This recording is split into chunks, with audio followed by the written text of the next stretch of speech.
ओं श्री परमात्मने नमः। ओं श्री परमात्मने नमः। ओं तुल्य निंदा स्तुति मौनी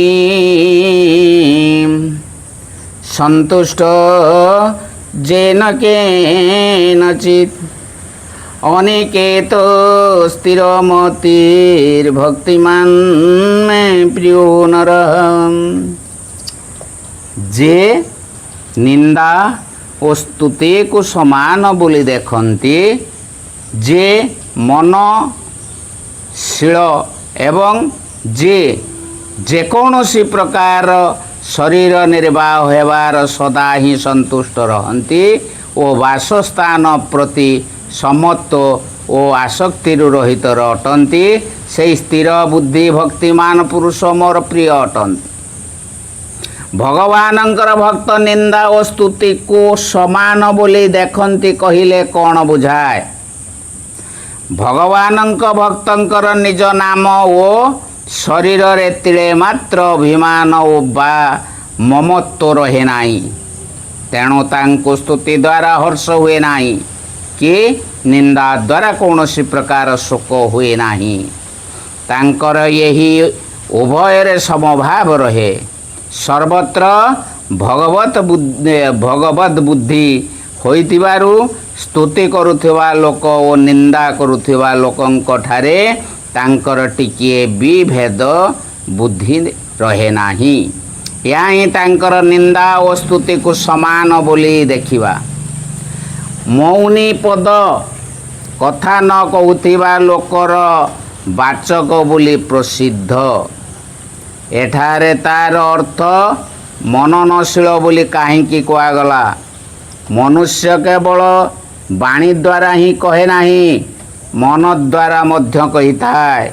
अनवरत विषय चिंतन करिवा ही मनर निरंतर करिवा। भक्तंकर चित्त भगवानंक ठारे तो दूर संलग्न हो जाए जे तांको ठारे भगवानंक व्यतीत अन्न कहारी स्तुति हुए नहीं। से सदा सर्वदा भगवानंकर ही मननरे लगी रही थांती। या प्रकृत मौन कथा न कही जदि मन भितरे विषय चिंतन करा जाउथाए, तेबे ताहा बाय मौन ही अटे। मन को निर्विषय करिदेबा कथा तथा वाणी को परिशुद्ध और संयत करिदेबा उद्देश्य रे करा जाउथिबा बाह्य मौन ओ मध्य लाभदायक अटे। एठारे भगवानंक प्रिय भक्तंक लक्षण गुड़िक वर्णना करा जाइछि। तांकर वाणी तो स्वाभाविक ही परिशुद्ध और संयत। एथिरु एपरि कुहा जाई न पारे जे तांको ठारे केवल वाणी ही मौन रहिछि, बरं सेई भक्तंक कथारे तो प्राय निरंतर भगवानंक नाम ओ गुणर कीर्तन ही हेउथाए, जहा द्वारा कि जगतर परम मंगल होइथाए। या छड़ा भगवान भक्तमानंक द्वारा ही निज भक्तिर प्रचार कराउथांती। तेणु वाणी द्वारा मौन रहिबा लोक भगवानंकर प्रिय भक्त हुए एवं कहिबा लोक भक्त नुहंती बोली कल्पना करा जाई न पारे। 18 अध्याय रे 68 और 69 श्लोकरे भगवान गीतारे प्रचार करुथिबा लोकं को निजर सबुठार प्रिय कार्य करुथिबा लोक बोली कहिसंती। एही महत कार्य वाणी मौन द्वारा होई न पारे। या छड़ा 17 अध्याय 16 श्लोकरे मानसिक तपर लक्षण मानंकरे मध्य मौन शब्द आसीछि। जदि भगवान मौन शब्दर अर्थ वाणीर मौन बोली स्थिर करिथान्ते, तेबे से ताहा वाणीर तप प्रसंगरे रहित कहिथान्ते, किंतु सेपरि करि नाहांती। या द्वारा मध्य सिद्ध हेउछि जे मुनि भावर नाम ही मौन एवं यही मुनि भाव जहा ठारे थाए से मौनी बा मननशील। ବାଣୀର ମୌନ ମନୁଷ୍ୟ ଜିଦ୍ କରି ବି କରିପାରେ, ତାହା କିଛି ବିଶେଷ ମହତ୍ଵର କଥା ମଧ୍ୟ ନୁହେଁ। ତେଣୁ ଏଠାରେ ମୌନ ଶବ୍ଦର ଅର୍ଥକୁ ବାଣୀର ମୌନ ନ ମାନି ମନର ମନନଶୀଳତା ହିଁ ମାନିବା ଉଚିତ। ବାଣୀର ସଂଯମତ ସ୍ୱତ ଏହାର ଅନ୍ତର୍ଗତ ହୋଇଯାଏ। ଏଠାରେ ଯେନ କେନଚିତ୍ ସନ୍ତୁଷ୍ଟର ଅଭିପ୍ରାୟ କ'ଣ ଭଗବାନଙ୍କର ଭକ୍ତ ଶରୀର ନିର୍ବାହ ପାଇଁ କୌଣସି ପ୍ରକାର ଚେଷ୍ଟା କରିବା ଉଚିତ ନୁହେଁ। ଆପେ ଆପେ ଯାହା କିଛି ମିଳିଯାଏ ସେ ସେଥିରେ ସନ୍ତୁଷ୍ଟ ରହିବା ଉଚିତ। ଯେଉଁ ଭକ୍ତ ଅନନ୍ୟ ଭାବରେ ଭଗବାନଙ୍କୁ ଚିନ୍ତନରେ ଲାଗି ରହନ୍ତି, ଅନ୍ୟ କୌଣସି ଭାବ ଯାହାଙ୍କ ଚିତ୍ତରେ ସ୍ଫୁରିତ ହୁଏ ନାହିଁ, ତାଙ୍କ ଦ୍ୱାରା ଶରୀର ନିର୍ବାହ ପାଇଁ କୌଣସି ଚେଷ୍ଟା ନ ହେବା ଏବଂ ତାଙ୍କର ଲୌକିକ ଯୋଗକ୍ଷେମ ମଧ୍ୟ ଭଗବାନଙ୍କ ଦ୍ୱାରା ହିଁ ବହନ କରାଯିବା ସର୍ବଥା ସିଦ୍ଧ ଓ ସୁସଙ୍ଗତ ହିଁ ଅଟେ। କିନ୍ତୁ ଏଠାରେ ଯେନ କେନଚିତ୍ ସନ୍ତୁଷ୍ଟ ଦ୍ୱାରା ନିଷ୍କାମ ଭାବରେ ବର୍ଣ୍ଣାଶ୍ରମକୂଳ ଶରୀର ନିର୍ବାହର ଉପଯୁକ୍ତ ନ୍ୟାୟସଙ୍ଗତ ଚେଷ୍ଟା କରିବାକୁ ନିଷେଧ କରାଯାଇ ନାହିଁ। ଏପରି ଚେଷ୍ଟା କରିବା ଦ୍ୱାରା ପ୍ରାରବ୍ଧ ଅନୁସାରେ ଯାହା କିଛି ବି ପ୍ରାପ୍ତ ହୋଇଯାଏ, ଭକ୍ତ ସେଥିରେ ସନ୍ତୁଷ୍ଟ ରହନ୍ତି। ଏହା ହିଁ ଯେନ କେନଚିତ୍ ସନ୍ତୁଷ୍ଟର ଭାବ। ବସ୍ତୁତଃ ଭକ୍ତଙ୍କର ସାଂସାରିକ ବସ୍ତୁର ପ୍ରାପ୍ତି ଓ ଅପ୍ରାପ୍ତି ସହିତ କୌଣସି ସମ୍ବନ୍ଧ ରହେ ନାହିଁ। ସେ ତ ନିଜର ପରମ ଇଷ୍ଟ ଭଗବାନଙ୍କୁ ପାଇ ସଦା ହିଁ ସନ୍ତୁଷ୍ଟ ରହନ୍ତି। ଏଣୁ ଏଠାରେ ଯେନ କେନଚିତ୍ ସନ୍ତୁଷ୍ଟରୁ ଏହି ଅଭିପ୍ରାୟ ବୋଧ ହେଉଛି ଯେ ବାହ୍ୟ ବସ୍ତୁ ମିଳିବା ନ ମିଳିବା ଦ୍ୱାରା ତାଙ୍କର ତୁଷ୍ଟିରେ କୌଣସି ପ୍ରକାର ଅନ୍ତର ପଡ଼େ ନାହିଁ। ପ୍ରାରବ୍ଧାନୁକ୍ରମାନୁସାରେ ସୁଖ ଦୁଃଖାଦିର କାରଣ ହେଉଥିବା ଯାହା କିଛି ପଦାର୍ଥ ତାଙ୍କୁ ପ୍ରାପ୍ତ ହୁଏ, ସିଏ ସେଥିରେ ସନ୍ତୁଷ୍ଟ ହୁଅନ୍ତି। ଅନିକେତଃ ଶବ୍ଦର କେଉଁ ଅର୍ଥ ଗ୍ରହଣ କରିବା ଉଚିତ? ଯାହାର ନିଜର ଘର ନାହିଁ ତାହାକୁ ଅନିକେତ କହନ୍ତି। ଭଗବାନଙ୍କର ଯେଉଁ ସନ୍ନ୍ୟାସୀ ଜ୍ଞାନୀ ଭକ୍ତମାନେ ଗୃହସ୍ଥାଶ୍ରମରୁ ବାହାରି ଆସି ପୁରାପୁରି ଘର ଦ୍ୱାର ଛାଡ଼ିଦେଲେଣି, ଯେଉଁମାନଙ୍କର କୌଣସି ସ୍ଥାନରେ ଆସକ୍ତି ମମତ୍ୱ ଅଥବା କୌଣସି ପ୍ରକାର ସ୍ରୋତ ନାହିଁ, ସେମାନେ ତ ଅନିକେତ ହିଁ ଅଟନ୍ତି। ତା ଛଡ଼ା ଯେଉଁମାନେ ନିଜର ସର୍ବସ୍ୱ ଭଗବାନଙ୍କୁ ଅର୍ପଣ କରିଦେଇ ସର୍ବଦା ଅକିଞ୍ଚନ ହୋଇଯାଆନ୍ତି, ଯେଉଁମାନଙ୍କର ଘର ଦ୍ୱାର ଶରୀର ବିଦ୍ୟା ବୁଦ୍ଧି ଆଦି ସବୁ କିଛି ଭଗବାନଙ୍କର ହୋଇସାରିଛି, ସେମାନେ ବ୍ରହ୍ମଚାରୀ ହୋଇଥାନ୍ତୁ କିମ୍ବା ଗୃହସ୍ଥ ଅଥବା ବନପ୍ରସ୍ଥ ହୋଇଥାନ୍ତୁ, ସେମାନେ ମଧ୍ୟ ଅନିକେତ ହିଁ ଅଟନ୍ତି। ଶରୀରରେ ଅହଂତ୍ୱ ମମତ୍ୱ ଓ ଆସକ୍ତି ନଥିବାରୁ ଶରୀର ରହିଥିଲେ ମଧ୍ୟ ଜ୍ଞାନୀକୁ ବିଦେହ କୁହାଯାଏ। ସେହିପରି ଯାହାଙ୍କର ଘର ପ୍ରତି ମମତ୍ୱ ଓ ଆସକ୍ତି ନାହିଁ, ସିଏ ଘରେ ରହିଥିଲେ ମଧ୍ୟ ଗୃହହୀନ ଅନିକେତ ହିଁ ଅଟନ୍ତି। ଭକ୍ତଙ୍କୁ ସ୍ଥିର ବୁଦ୍ଧି କହିବାର ଅଭିପ୍ରାୟ କ'ଣ?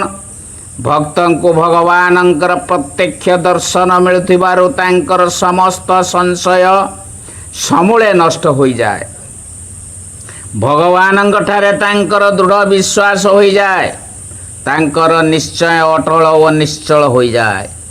ତେଣୁ ସେ ସାଧାରଣ ମନୁଷ୍ୟ ପରି କାମ କ୍ରୋଧ ଲୋଭ ମୋହ ବା ଭୟ ଆଦି ବିକାରମାନଙ୍କର ବଶ ହୋଇ ଧର୍ମରୁ ବା ଭଗବାନଙ୍କ ସ୍ୱରୂପରୁ କେବେ ବିଚଳିତ ହୁଅନ୍ତି ନାହିଁ। ତେଣୁ ତାହାଙ୍କୁ ସ୍ଥିର ବୁଦ୍ଧି କୁହାଯାଇଛି।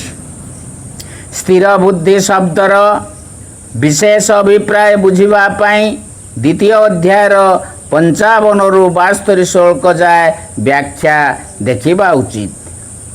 13 ଶ୍ଲୋକ ଠାରୁ 19 ଯାଏ 7ଟି ଶ୍ଲୋକରେ ଭଗବାନ ନିଜ ପ୍ରିୟ ଭକ୍ତମାନଙ୍କର ଲକ୍ଷଣ କହି, ଯିଏ ମୋର ଭକ୍ତ ସେ ମୋର ପ୍ରିୟ, ଯେ ଏପରି ଭକ୍ତିମାନ ପୁରୁଷ ସେ ମୋର ପ୍ରିୟ, ଏପରି ପୁରୁଷ ମୋର ପ୍ରିୟ, ଏହିପରି ଭିନ୍ନ ଭିନ୍ନ ଭାବରେ 5 ଥର କହିଛନ୍ତି। ଏହାର ଭାବ କ'ଣ? ଉପରୋକ୍ତ ସମସ୍ତ ଲକ୍ଷଣ ଭଗବତ ଭକ୍ତମାନଙ୍କର ଏବଂ ସେସବୁ ଶାସ୍ତ୍ରାନୁକୂଳ ଓ ଶ୍ରେଷ୍ଠ, ପରନ୍ତୁ ସ୍ୱଭାବ ଆଦି ଭେଦରେ ଭକ୍ତମାନଙ୍କର ମଧ୍ୟ ଗୁଣ ଓ ଆଚରଣରେ ଅଳ୍ପ ବହୁତ ପାର୍ଥକ୍ୟ ରହିବା ସ୍ୱାଭାବିକ। ସମସ୍ତଙ୍କଠାରେ ସବୁ ଲକ୍ଷଣ ଏକାପରି ମିଳେ ନାହିଁ। ଅବଶ୍ୟ ସମସ୍ତଙ୍କଠାରେ ମମତ୍ୱ ଓ ଶାନ୍ତି ଥାଏ, ତଥା ରୋଗ ଦ୍ୱେଷ ଓ ହର୍ଷ ଶୋକ ଆଦି ବିକାର କାହାରିଠାରେ ମଧ୍ୟ ନଥାଏ। ତେଣୁ ଏହି ଶ୍ଳୋକ ଗୁଡ଼ିକର ପୁନରୁକ୍ତି ମିଳେ।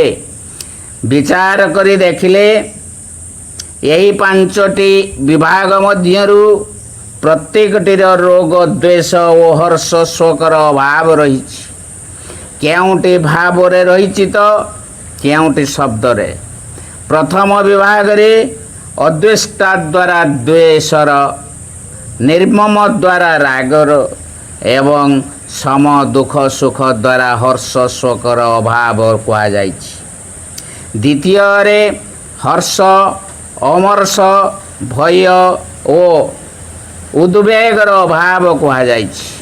ଏହାଦ୍ୱାରା ରାଗ ଦ୍ୱେଷ ଓ ହର୍ଷ ଶୋକର ଅଭାବ ସ୍ୱତଃ ସିଦ୍ଧ ହୋଇଯାଏ।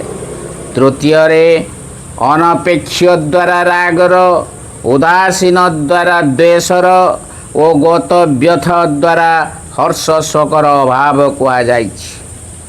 ଚତୁର୍ଥରେ ନ କାଙ୍କ୍ଷତି ଦ୍ୱାରା ରାଗର, ନ ଦ୍ୱେଷ୍ଟି ଦ୍ୱାରା ଦ୍ୱେଷର ଓ ନ ହୃଷ୍ୟତି ତଥା ନ ଶୋଚତି ଦ୍ୱାରା ହର୍ଷ ଶୋକର ଅଭାବ ରହିଛି।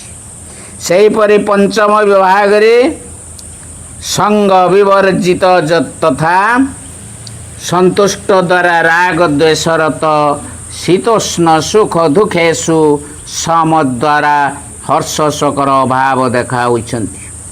ସନ୍ତୁଷ୍ଟ ପଦ ମଧ୍ୟ ଏହି ପ୍ରକରଣରେ 2 ଥର ଆସିଛି। ଏହାଦ୍ୱାରା ସିଦ୍ଧ ହେଉଛି ଯେ ସମସ୍ତଙ୍କଠାରେ ରାଗ ଦ୍ୱେଷ ତଥା ହର୍ଷ ଶୋକାଦି ବିକାରର ଅଭାବ ଥିବା ଓ ସମସ୍ତଙ୍କଠାରେ ମମତ୍ୱ ତଥା ଶାନ୍ତି ରହିଥିବା ଆବଶ୍ୟକ। ଅନ୍ୟାନ୍ୟ ଲକ୍ଷଣମାନଙ୍କରେ ସ୍ୱଭାବ ଭେଦରେ କିଛି ପାର୍ଥକ୍ୟ ମଧ୍ୟ ରହିପାରେ। ତେଣୁ ଭଗବାନ ଭକ୍ତମାନଙ୍କର ଲକ୍ଷଣ ଗୁଡ଼ିକ ଭିନ୍ନ ଭିନ୍ନ ଶ୍ରେଣୀରେ ବିଭକ୍ତ କରି ଏଠାରେ 5 ଥର ପୃଥକ ପୃଥକ ଭାବରେ କହିଛନ୍ତି। ଏମାନଙ୍କ ମଧ୍ୟରୁ ଯେକୌଣସି ଗୋଟିଏ ବିଭାଗ ଅନୁସାରେ ମଧ୍ୟ ସବୁ ଲକ୍ଷଣ ଯାହାଙ୍କଠାରେ ପରିପୂର୍ଣ୍ଣ ଥିବ ସେ ଭଗବାନଙ୍କର ପ୍ରିୟ ଭକ୍ତ ଅଟନ୍ତି। ଏହି ଲକ୍ଷଣ ଗୁଡ଼ିକ ସିଦ୍ଧ ପୁରୁଷଙ୍କର ନା ସାଧକଙ୍କର? ବିଚାର କଲେ ବୋଧ ହେଉଛି ଏହି ଲକ୍ଷଣ ଗୁଡ଼ିକ ସାଧକଙ୍କର ନୁହେଁ, ବରଂ ଏସବୁ ହେଉଛି ଭକ୍ତି ଯୋଗ ଦ୍ୱାରା ଭଗବାନଙ୍କୁ ପାଇଥିବା ସିଦ୍ଧ ପୁରୁଷଙ୍କର ହିଁ ଲକ୍ଷଣ। କାରଣ ପ୍ରଥମେ ଭଗବତ ପ୍ରାପ୍ତିର ଉପାୟ ଓ ଫଳ କହିବା ପରେ ଏହି ଲକ୍ଷଣ ଗୁଡ଼ିକର ବର୍ଣ୍ଣନା ଆସିଛି। ଏହା ଛଡ଼ା ଚତୁର୍ଦ୍ଦଶ ଅଧ୍ୟାୟରେ 22 ଠାରୁ 24-25 ଶ୍ଳୋକ ଯାଏ ଭଗବାନ ଗୁଣାତୀତ ତତ୍ତ୍ୱଦର୍ଶୀ ମହାତ୍ମାଙ୍କର ଯେଉଁ ଲକ୍ଷଣ ସବୁ କହିଛନ୍ତି ସେସବୁ ସହିତ ଏସବୁ ଲକ୍ଷଣ ମେଳ ଖାଉଛି। ଏଣୁ ସେସବୁ ସାଧକଙ୍କ ଲକ୍ଷଣ ହୋଇନପାରେ। ଏଗୁଡ଼ିକୁ ଭକ୍ତି ଯୋଗ ଦ୍ୱାରା ଭଗବାନଙ୍କୁ ପାଇଥିବା ପୁରୁଷ ଲକ୍ଷଣ ବୋଲି କହିବାର କାରଣ କ'ଣ? ଏହି ଅଧ୍ୟାୟରେ ଭକ୍ତି ଯୋଗର ବର୍ଣ୍ଣନା ହୋଇଛି, ତେଣୁ ଏହାର ନାମ ମଧ୍ୟ ଭକ୍ତି ଯୋଗ ରଖାଯାଇଛି।